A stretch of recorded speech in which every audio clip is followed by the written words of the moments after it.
লখিমপুৰ প্ৰশাসনৰ আজব কাণ্ড খিলঞ্জীয়াক বনাঞ্চলৰ মাটি খালী কৰাৰ নিৰ্দেশ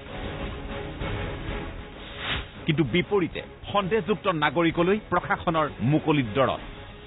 অতি শেহতীয়াকৈ সংৰক্ষিত বনাঞ্চলৰ মাটি বেদখলমুক্ত কৰাৰ কাৰণে ৰাজ্য চৰকাৰে লোৱা কঠোৰ সিদ্ধান্তক লৈ চৌদিশে মিশ্ৰিত প্ৰতিক্ৰিয়াৰ সৃষ্টি হৈছে তাৰ মাজতে লখিমপুৰ জিলা প্ৰশাসনে পাভ সংৰক্ষিত বনাঞ্চলৰ মাটি বেদখল কৰি স্থাপন কৰা তিনিখনকৈ গাঁও খালী কৰিবলৈ অঞ্চলটোৰ লোকসকললৈ জাননী প্ৰেৰণ কৰিছে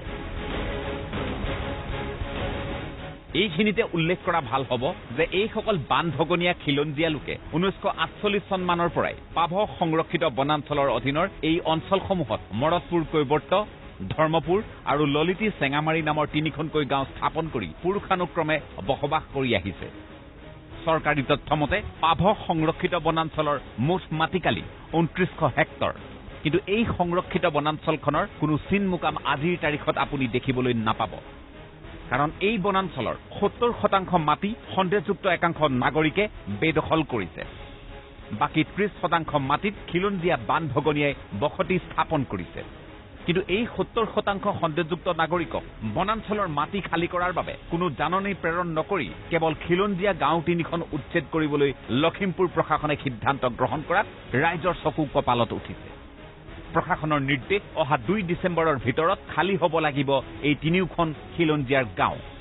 ফলত চকুপানীৰে এতিয়া বাট নেদেখা হৈছে এই তিনিখন গাঁৱৰ 160টা পৰিয়ালে পিছাইডে ৰঙা নদী আগচাইডে সুবঞ্চী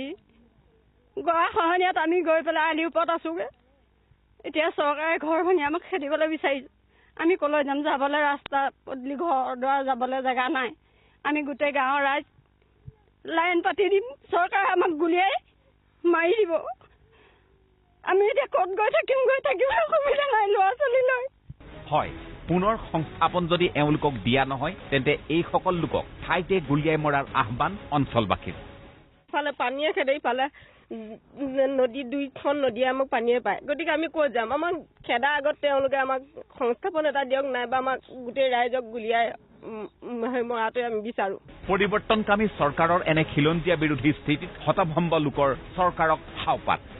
এতিয়া বিজেপি চৰকাৰ আমি নতুন চৰকাৰ বুলি আমি নিজে ভোট দি আছিলো দিয়াৰ পাছত অৱস্থাত এতিয়া বিজেপি চৰকাৰে আমাক অনিকল কাল আনিছে ইয়াত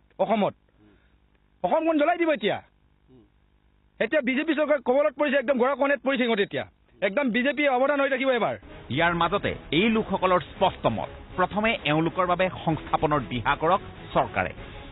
বনাঞ্চলৰ মাটি এৰি দিয়াত এওঁলোকৰ তিলমানো আপত্তি নাই কিন্তু সেই বুলি পাভ সংৰক্ষিত বনাঞ্চলৰ 70% মাটি বেদখল কৰা সন্দেহযুক্ত নাগৰিকসকলক উচ্ছেদৰ আওতাৰ বাহিৰত ৰখা কাৰ্যকো গৰিহণা এইসকল খিলঞ্জীয়াৰ প্ৰায় ইয়াত 1969 চনৰ পৰা ইয়াত বসবাস কৰি আছো আমাৰ লিগেসি মতে ইয়াত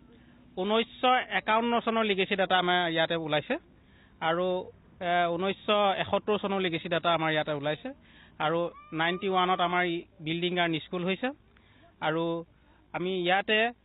1948 চনৰ পৰাই চৰকাৰৰ ওচৰত প্ৰতি বাৰে আমি আপত্তি জনাই আহিছো আমাক সংস্থাপন লাগে বুলি কিন্তু চৰকাৰে কোনো ধৰণৰ সংস্থাপনৰ ব্যৱস্থা আজিলৈকে কৰা নাই কেমেৰা পাৰ্চন বিৰু কুমাৰ দাসৰ সৈতে লখিমপুৰৰ পৰা বুবুল হাজৰিকাৰ ৰিপৰ্ট প্ৰতিদিন টাইম